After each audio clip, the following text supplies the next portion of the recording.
মনে করেন যে আপনি এখন আলিয়া মাদ্রাসা থেকে পড়াশোনা করে এসেছেন, ওখানে এক ধরনের সাবজেক্ট আছে, হ্যাঁ কি না? উনি আরেক জায়গা থেকে ধর্মীয় সংস্থা থেকে পড়াশোনা করেছেন, ওখানে আরেক ধরনের সাবজেক্ট আছে। এই সমস্ত মানুষ যা এখানে বসে আছেন প্রত্যেকে আলাদা আলাদা জায়গা থেকে শিক্ষা অর্জন করেছেন, সেখানে আলাদা আলাদা সাবজেক্ট ছিল, আলাদা আলাদা শিক্ষা ছিল। কারণ সেই শিক্ষা নিয়ে যখন কোরআনের সঙ্গে মিলেছেন, কারোরটা মিলেছে? অন্তরে হাত দিয়ে বলেন তো, কারোরটা মিলেছে? কিছু কিছু ক্ষেত্রে মিলেছে, কিছু কিছু ক্ষেত্রে মিলে। তাহলে আমি এই শব্দটা বোঝার জন্য আমি ইউজ করব তাহলে সত্য মিথ্যের মিশ্রণ, হ্যাঁ কি না? তাহলে সবারটা যখন মিলেনি, ফর্মুলা মিলেনি, কারোরটা একইভাবে মিলেনি, কোনো দলমতেরটা একসঙ্গে এতে মিলবে না, কেন? এই সত্য মিথ্যের মিশ্রণ ওর মধ্যে আছে। তাহলে আমাকে যদি সত্য জানতে হয়, নির্ভেজাল জিনিস নিতে হয়, তাহলে কি করতে হবে? আমাকে আগে আমার ব্রেনের মেমোরিটাকে খালি করতে হয়, হ্যাঁ কি না?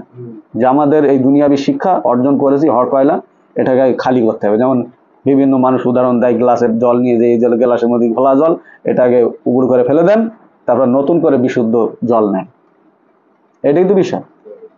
তাহলে এখানে সূরা বাকারায় একটা আয়াত আপনারা পেয়ে যাবেন যে সালামুন মশার যে কম ছিল, তারা কি ধরনের নিপীড়নের শিকার হয়েছিল, কম বেশি যারা কোরআন পড়েছে জানে। তাদের পুত্রদেরকে হত্যা করা হতো, তাদের নারীদেরকে জীবন্ত রাখা হতো, তাদের একেবারে নিকৃষ্টতম, আল্লাহ বলছে এটা, আমরা বলছি না, একেবারে নিকৃষ্টতম শাস্তি তাদের উপরে দেওয়া হতো। সেই কমকে তুলে নিয়ে গেল, বিভিন্ন ঘটনা আছে, সেই কমকে ওখান থেকে উদ্ধার করে নিয়ে গেল, ফেরাউনের কমকে ডুবিয়ে মারল আল্লাহ। তাহলে তারা দেখেছে কিভাবে আল্লাহর নিদর্শন আয়াত কাজ করেছে। সালামুন মোসা এবং সালামুন হারুন নবীজি, তাদের সঙ্গে দুজনা কি কাজ করেছে দিনের, প্রত্যেকেই দেখেছে, তাদের মধ্যে যারা ছিল। দেখার পরে সেই জাতিকে যখন একটা নিরাপদ স্থানে নিয়ে গেল, সেই নিরাপদ স্থানে গিয়ে কি করলো, যখন সালামুন মোসার জন্য আল্লাহ 40 রাত নির্ধারণ করলো, সঙ্গে একজন নবী আছে, এটা আমার অন্তরে বারবার জাগ্রত হল, সঙ্গে একজন নবী আছে সালামুন হারুন, তার থাকাকালীনই তার কমেরা কি করেছে, একটা গোবাসর সোনা গয়না দিয়ে তারা বানিয়ে নিয়েছে, বলছে সালামুন মোসা ভুল পথে চলে গেছে। তারা দেখেছে আল্লাহর আয়াত কিভাবে কার্যকারী হয়, তারা দেখেছে।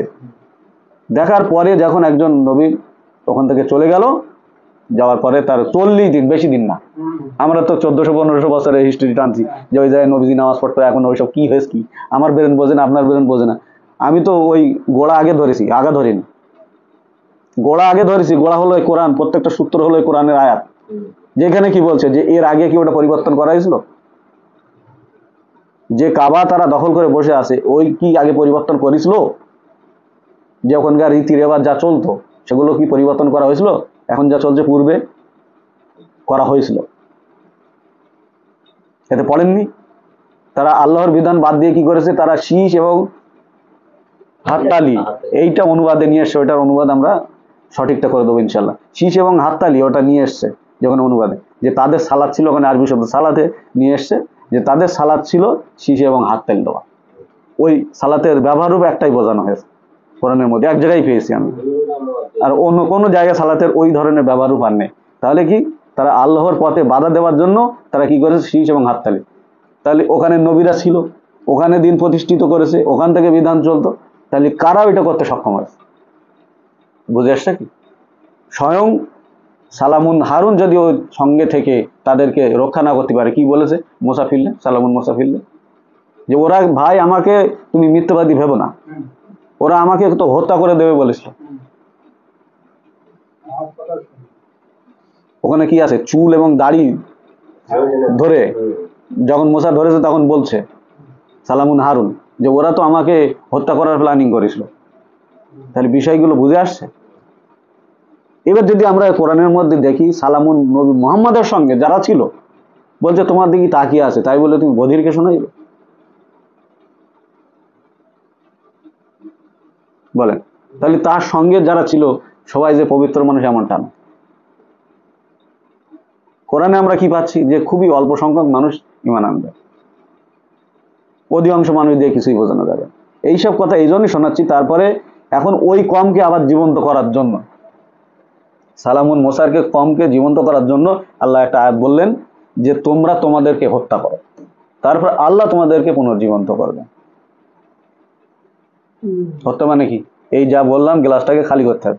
অর্থাৎ এই দুনিয়ার যতগুলো আমরা শিক্ষা অর্জন করেছি বিভিন্ন দলমত কোম্পানি, এতটা গল্প শোনানোর মূল উদ্দেশ্য হলো এটা, যে নবী সঙ্গে থেকে তখন আল্লাহ আয়াত দিচ্ছেন যে তোমরা তোমাদেরকে হত্যা করো, তারপর আল্লাহ তোমাদেরকে পুনর্জীবিত করবে।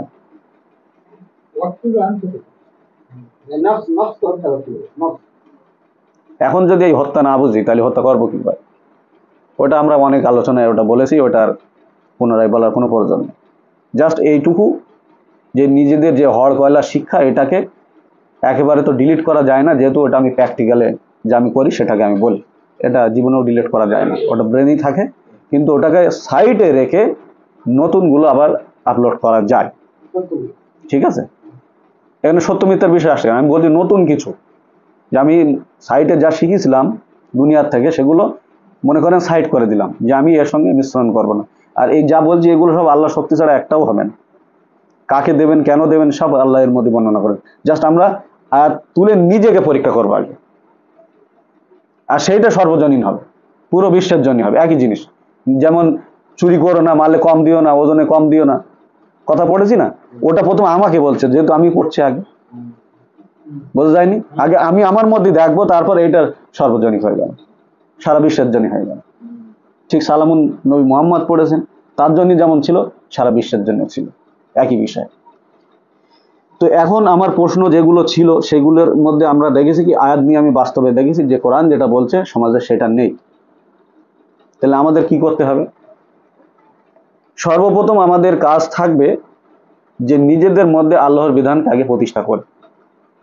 তাহলে প্রতিষ্ঠা করার আগে আমরা দেখছি দীর্ঘদিন যাবৎ যেটা আমরা প্রচেষ্টা চালিয়ে যাচ্ছি, যে আমরা দুনিয়াবি যে শিক্ষাটা অর্জন করেছি কেউ ওই জায়গার থেকে সত্যি রাজি না, প্রত্যেকে তার নিজ স্থান থেকে অন্য অন্য কিছুকে থরো করা হচ্ছে, প্রত্যেকে।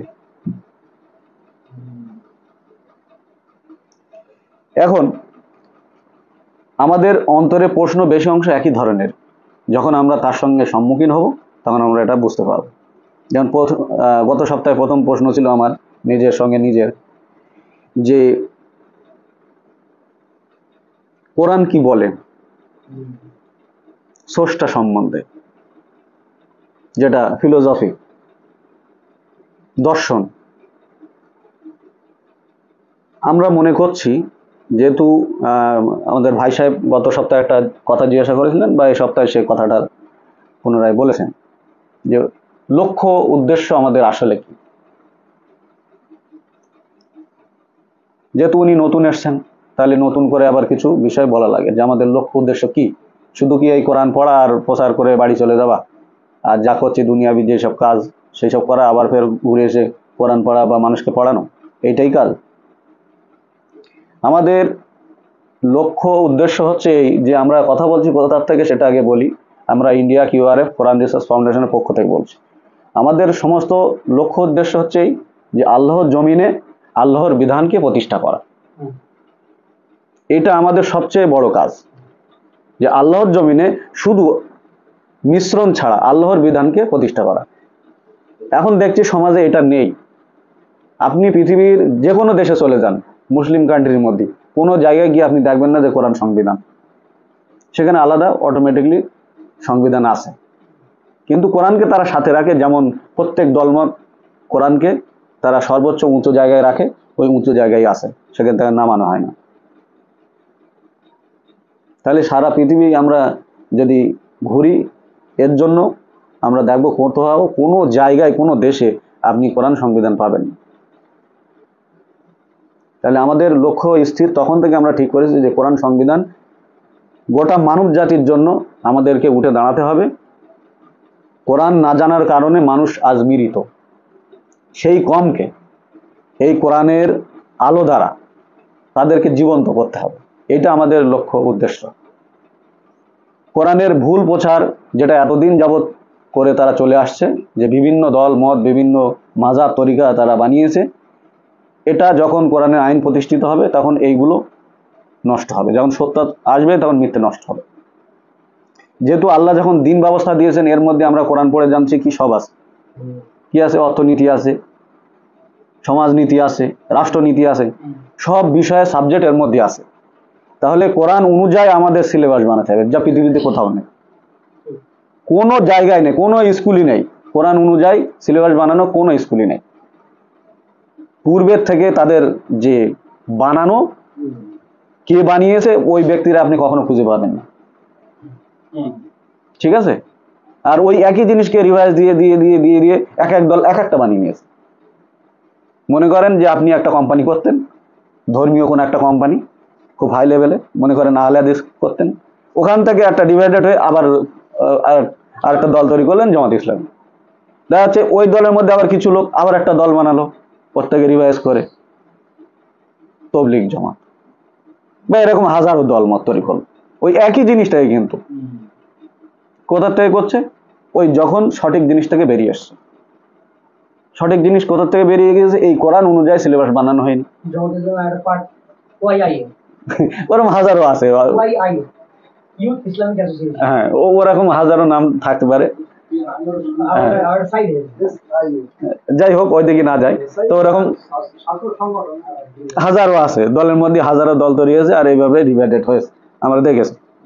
এখন দেখা যাচ্ছে মৌলিক বিষয়, সমস্ত দলমত কিন্তু বলছে কোরআন মানতে হবে, কোরআনের একটা আয়াত যদি অস্বীকার করে তাহলে কাফের, প্রত্যেক দলমত বলছে, কিন্তু কোরআনের বাস্তবতা বা বাস্তবায়ন কোথাও নেই, বোঝা যায়নি। শুধু ওই শব্দটুকু আমরা এই সূরা বাকারায় 8 নম্বর আয়াতে পড়েছি না। আর মানুষদের মধ্যে এমন লোক আছে যারা বলে আমরা আল্লাহ আখিরাতে ঈমান আনিয়েছি, আল্লাহ বলছে এরা মিথ্যাবাদী। অর্থাৎ যারা বলে দাবিতে তারা মিথ্যাবাদী। এখানে তো আল্লাহ তারপরে বলছে যে তারা আল্লাহ এবং মুমিনদেরকে তারা ধোঁকা দিতে চায়, অথচ নিজেদের ছাড়া আর কাউকে ধোঁকা দেয় না, এটা তারা বুঝতে পারে না।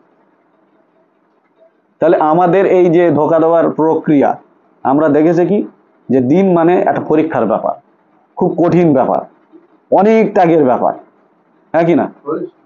ত্যাগের ব্যাপার না? আল্লাহ বলছে তুমি সুসংবাদ দাও ওই ব্যক্তিকে, আমি অবশ্যই তোমাদেরকে পরীক্ষা করব, কিছু জানমালের ক্ষতি, কিছু ফল ফলাদির ক্ষতি, সমস্ত কিছু যা তোমার প্রিয়, যতক্ষণ না তুমি আল্লাহর রাস্তায় দেবে ততক্ষণ পর্যন্ত তুমি নেকির কিঞ্চিত পরিমাণে সংস্পর্শে আসতে পারবে না। 91 নম্বর আয়াত 3 তোমরা যা ভালোবাসো যতক্ষণ না আল্লাহ রাস্তায় ব্যয় করবে। তো এখানে দেখছি যে ত্যাগের ব্যাপার, সবকিছু কি ত্যাগ? যে জিনিসটা আল্লাহ আমাদেরকে দিয়েছেন সেই জিনিসটার ত্যাগ। আমার কিছু তো নেই, কিন্তু আমি একটা জিনিসের মালিক আমাদেরকে করে দেওয়া হয়েছে, সেই জিনিসগুলো ত্যাগ। তো অনেকদিন এগিয়ে গেলাম ওই বিষয়ে, তো আমরা আবার ফিরে আসি। যে প্রশ্ন আমাদের ছিল যে আমাদের উপলক্ষ্য কি, সেই সম্বন্ধে কিছু কথা আমি বললাম। যে আমাদের এটা অলরেডি পরিকল্পনা হয়েছে যে আল্লাহর জমিনে আল্লাহর বিধানকে প্রতিষ্ঠা করা, জীবন্ত করা, একটি মৃত কমকে জীবন্ত করা। তো সে মৃত কমকে জীবন্ত করতে গেলে শুধু আয়াত ছাড়া আর অন্য কিছু হবে না, তাদের মধ্যে আয়াতের রূহটা প্রবেশ করাতে হবে। তারা যে বলছে মানি, সেই মানাটা তাদেরকে জানাতে হবে যে মানা কাকে বলে। আর এটা তো একদিনই সম্ভব হয়নি, তাহলে একদিনও সেটা সংশোধন হবে না। দীর্ঘদিন যাবৎ যেমন ওরা চক্রান্ত করে করে মুসলিম কমকে তারা ক্ষতির দিকে নিয়ে গেছে, ঠিক একেবারে দীর্ঘদিন থেকে ওরা ভালো প্ল্যানিং করে করে করে করে ভালো জায়গায় এনে এনে একটা সমাজ গঠন হবে। সে অনেক ত্যাগ, অনেক পরীক্ষার ব্যাপার, এটা একদিনই সম্ভব না। তাই বলে যদি আপনি আজ হতাশ হয়ে যান, ফিরে যান, তাহলে আপনি এখনো ব্যর্থ। কারণ আমরা পৃথিবীর ইতিহাসে দেখেছি যে বিশ্বকে কাঁপিয়ে দেওয়ার জন্য একজনই যথেষ্ট, যার বাস্তব উদাহরণ হিটলার। হিটলার পৃথিবীকে কাঁপিয়ে দেয়নি? তো এরকম আরো অনেক ব্যক্তি ছিল পূর্বে, যা গত হয়ে গিয়েছে। এখন বিষয় হচ্ছে আমাদের। তো আমরা ফিরে আসি কোরআনের আয়াতের দিকে এবং কিছু কোরআনের আয়াত থেকে উপলব্ধি করার চেষ্টা করি। তাহলে আমাদের সাবজেক্ট একটা আছে, যেটা হচ্ছে যে ফিলোসফি, কোরআনের দর্শন। এইটা একটা মূল বিষয় মানব জাতির জন্য, যে কোরআন কি বলে স্রষ্টা সম্বন্ধে এবং কোরআন কি বলে মানুষ সৃষ্টি সম্বন্ধে। এই দুইটা জিনিস আগে আমাকে বুঝতে হবে। এখানে আমাদের সকলের প্রশ্ন এবং আমার নিজেরও প্রশ্ন ছিল যে এখানে সব কিছু আল্লাহ সৃষ্টি করেছেন, জান্নাত, জাহান্নাম, শয়তান, ইবলিশ, যা কিছু আমরা এখানে দেখছি। এমনকি আল্লাহ বলেছেন যে তোমার অন্তরে যা কিছু উদয় হয় তাই আমি জানি, তোমার সামনে যা এবং পেছনে যা কিছু আছে সব আমি জানি। তাহলে আল্লাহ যখন জানেন, সকলের প্রশ্ন এই জায়গায় কিন্তু যে আমাকে সৃষ্টি করেছেন কেন? আমি তো আল্লাহকে সৃষ্টি করতে বলিনি। যখন আমাকে জাহান্নামই দেবেন, তাহলে আমাকে সৃষ্টি করার কি বলবেন?